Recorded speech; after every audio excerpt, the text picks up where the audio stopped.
Olá pessoal, hoje damos início ao curso Direito Constitucional em Questões. O tema Direito Constitucional é extremamente cobrado em vários concursos públicos, seja de segundo grau, seja para o ensino superior, dirigidos ao ensino superior. Nosso curso vai apresentar uma abordagem diferente. Nós vamos trazer no curso algumas questões formuladas, umas questões genéricas que irão conduzir toda a explicação durante a aula. Então, nós vamos tratar aqui de direito constitucional e hoje é a primeira aula. A primeira questão que nós vamos trazer é a seguinte: qual é o conteúdo mínimo das constituições modernas? Nós sabemos que as constituições modernas, elas foram inauguradas no século XVIII, em razão do advento do Iluminismo. No Iluminismo, a vertente política do Iluminismo se denomina constitucionalismo. Mas antes de adentrarmos a essas questões mais profundas, nós vamos tratar um pouco sobre o direito constitucional. Nós sabemos que o direito constitucional trata das relações de direito público, das relações entre o Estado e a sociedade, entre o poder público e o indivíduo. Essa relação é uma relação de subordinação, não é uma relação de coordenação. Significa que o Estado, o poder público, está numa situação de superioridade em razão do particular. Hoje, essa razão, essa relação, ela se justifica, ela se legitima em razão do interesse público. Mas nem sempre foi assim. Na antiguidade, existia essa relação entre o poder, aquele que detinha o poder, e a sociedade. Esse poder era justificado por ordens mitológicas, ou uma ordem religiosa, ou um poder de fato, e não era exercido esse poder em função do interesse público, em alguns casos, na maioria dos casos. Então, nós percebemos com esses exemplos que o particular, o indivíduo, ele sempre procurou reger as relações entre um poder e os indivíduos. E o diploma que veiculava essas normas, que trazia essas normas, era a Constituição. A Constituição trata de elementos primários, quer dizer, elementos que são fundamentais, são os primeiros elementos do estabelecimento de uma estrutura política. A Constituição trata do exercício do poder, como esse poder vai ser exercido. Então, nós temos uma Constituição nesse sentido.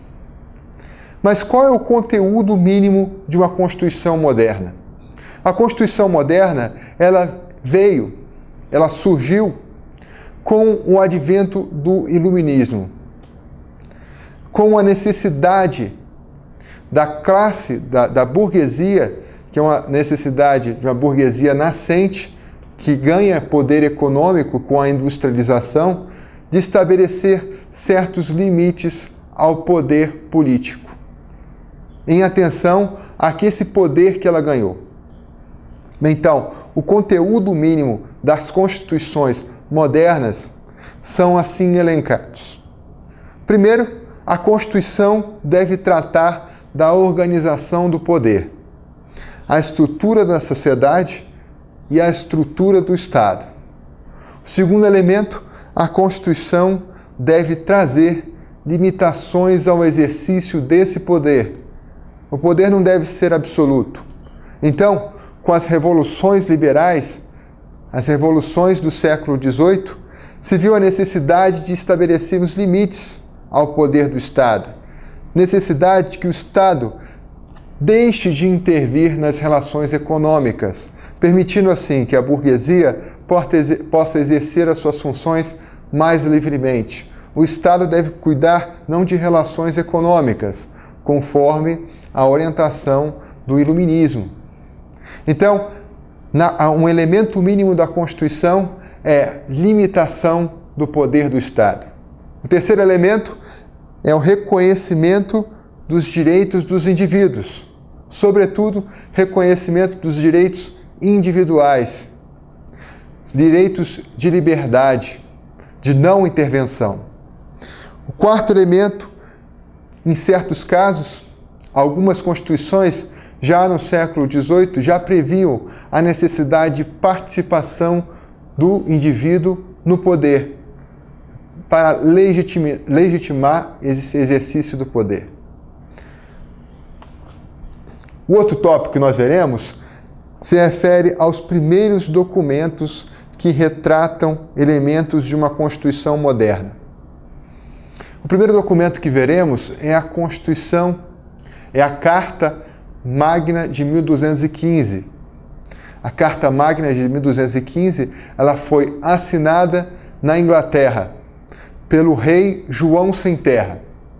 Vocês já devem ter visto o filme do Robin Hood, que trata justamente desse período de transição em que um rei ele necessita do apoio dos senhores de terra. Então, diante dessa barganha, necessidade de apoio por parte do rei e a necessidade dos senhores de terra de serem preservados na sua liberdade, há a assinatura desse documento, a Magna Carta de 1215. O rei concede algumas liberdades individuais aos particulares, aos indivíduos, mas aos senhores de terra, que são as seguintes cláusulas: o devido processo legal, que nas provas podem vir com o nome Due Process of Law, e a liberdade, o direito de não ser taxado, não existir tributos, que não haja a participação também dos senhores de terra, tributos arbitrários. Então, diante dessas duas limitações ao exercício do poder, os senhores de terra conferem legitimidade e protegem o monarca, o rei, que no caso, em 1215, era o rei João Sem Terra. O segundo documento que retrata elementos de uma Constituição moderna são os forais e cartas de franquia. São documentos unilateralmente redigidos pelo rei que conferiam prerrogativas da sociedade que poderiam ser opostas ao soberano. Quer dizer, são documentos em que o rei ele se autolimitava, sendo que a sociedade poderia utilizar esse documento para que não houvesse um arbítrio por parte do rei. Outro documento que retrata elementos de uma Constituição moderna são os contratos de colonização, sobretudo durante a colonização da América do Norte. Durante a colonização dessa área da América do Norte, em razão da distância da metrópole da colônia, a Inglaterra ela não tinha esse poder de fato em relação aos colonos, por causa da distância. Então, nos próprios navios, os colonos redigiam as cartas, esses contratos, que iriam estabelecer o regramento mínimo entre o poder exercido de fato nas colônias e a sociedade, os indivíduos, os demais indivíduos da sociedade. Em razão desse distanciamento da metrópole, foi surgindo colônias mais independentes de um poder do monarca, do poder da Inglaterra. Nesse sentido, as 13 colônias foram criadas. No início, as 13 colônias eram independentes, eram estados independentes. Mas após muitas discussões, no estado de Filadélfia, as 13 colônias se uniram, formando uma federação e cedendo a sua soberania a um ente que sobrepunha as colônias, que eram realmente soberanos, sendo as colônias os estados federados, então estados federados, dotados de autonomia, mas não de soberania. Outro documento que retrata elemento de uma Constituição moderna são as leis fundamentais do reino, que prevê a proteção da sociedade contra abusos da coroa, sobretudo na França.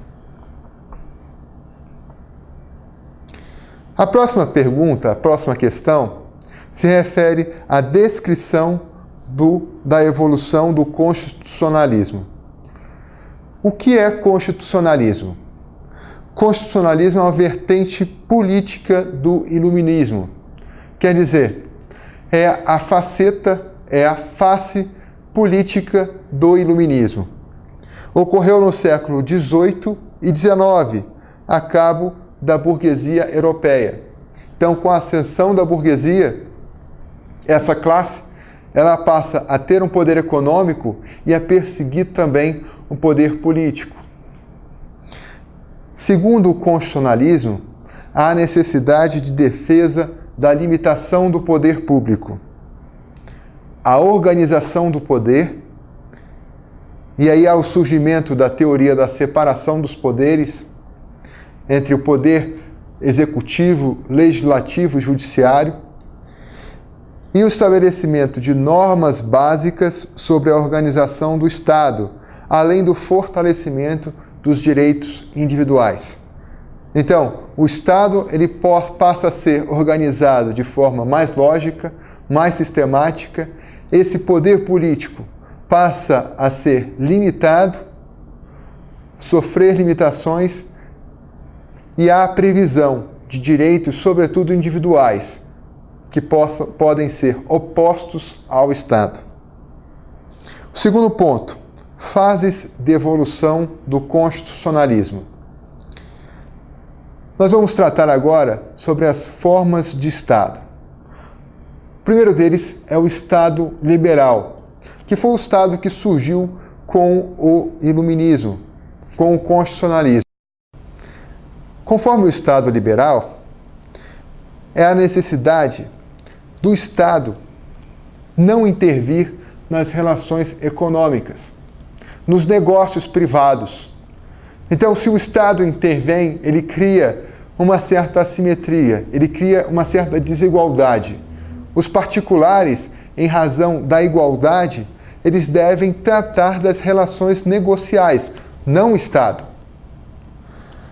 Conforme o Estado liberal, o papel essencial do Estado era garantir a ordem e a justiça. Outras atividades caberia à ordem privada. Então, o Estado deveria garantir a segurança, deveria garantir a ordem, e todas as demais atividades que são de cunho econômico, o Estado não poderia intervir, conforme a noção de Estado liberal. A Constituição trazida, tem a denominação de Constituição Garantia ou Constituição Defensiva. A principal finalidade da Constituição num Estado liberal era garantir os direitos individuais, impedindo a intromissão do Estado.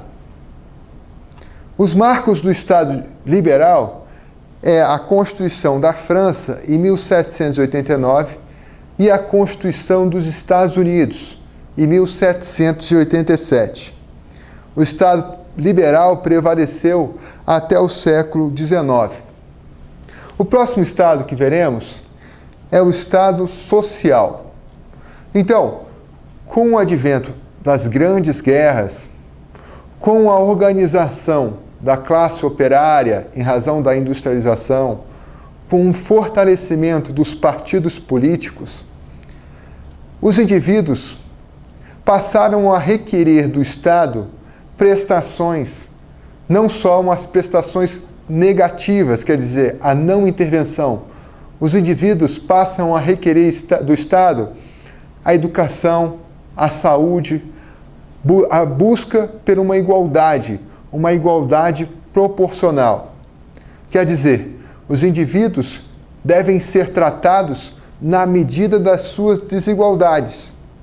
O Estado deve promover a igualdade, não somente se afastar das relações privadas.